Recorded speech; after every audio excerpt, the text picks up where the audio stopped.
सोलापूर महानगरपालिका क्रमांक 22 मधील नागरिकांना मूलभूत सुविधांसह सर्व विकास कामे पूर्ण करण्याच्या दृष्टीने आम्ही प्रयत्नशील असल्याची ग्वाही प्रभाग क्रमांक 22 रामवाडी ओगुलमळा येथील रस्ता काँक्रिटीकरण कामाचे शुभारंभाप्रसंगी राष्ट्रवादी काँग्रेस पार्टी प्रदेश उपाध्यक्ष किसन जाधव यांनी दिली। दरम्यान राष्ट्रवादी काँग्रेस पार्टीचे राष्ट्रीय अध्यक्ष, महाराष्ट्र राज्याचे उपमुख्यमंत्री अजित पवार, राष्ट्रवादी काँग्रेस पार्टीचे प्रदेशाध्यक्ष खासदार सुनील तटकरे यांच्या सहकार्यातून कार्यसम्राट माजी नगरसेवक नागेश गायकवाड आणि किसन जाधव यांच्या विशेष प्रयत्नातून महाराष्ट्र सुवर्ण जयंती नगरोत्थान अभियान जिल्हा स्तर अंतर्गत 15,50,103 रुपये खर्चित रस्ता काँक्रिटीकरण कामाचा शुभारंभ करण्यात आला। प्रभागातील सर्वच रस्ते लवकरच सहकारी नगरसेवक नागेश गायकवाड आणि आमच्या प्रयत्नातून पूर्ण होणार आहेत। रस्त्याबरोबरच लाईट, पाणी, घरकचरा व्यवस्थापन, आरोग्य, शैक्षणिक, वीज या अन्य सुविधांसह सर्वच विकास कामे करण्यास प्राधान्यक्रम दिला जाईल असेही किसन जाधव म्हणाले। यावेळी प्रभाग क्रमांक 22 मधील महिलांसह आबालवृद्धांनी, नागरिकांनी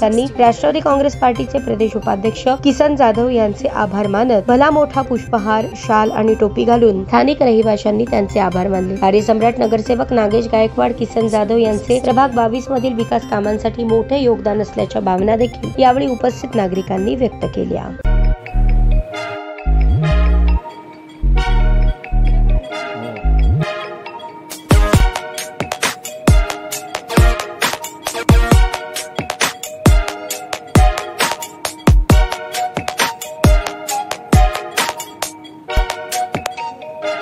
सोलापूर शहरातील सुप्रसिद्ध हॉस्पिटल म्हणजे सेंट्रल मल्टी स्पेशालिटी हॉस्पिटल मागील अनेक वर्षापासून सेवा बजावत आहे। 24 तास इमर्जन्सी सर्व्हिस, मॉडर्न टेक्नॉलॉजी, अनुभवी डॉक्टर्स तसेच अत्याधुनिक तंत्रज्ञान सुविधांनी सुसज्ज स्त्रीरोग प्रसूती विभाग, ऑर्थोपेडिक विभाग, मेडिकल विभाग आणि इतर एकमेव नाव म्हणजे सेंट्रल मल्टी स्पेशालिटी हॉस्पिटल।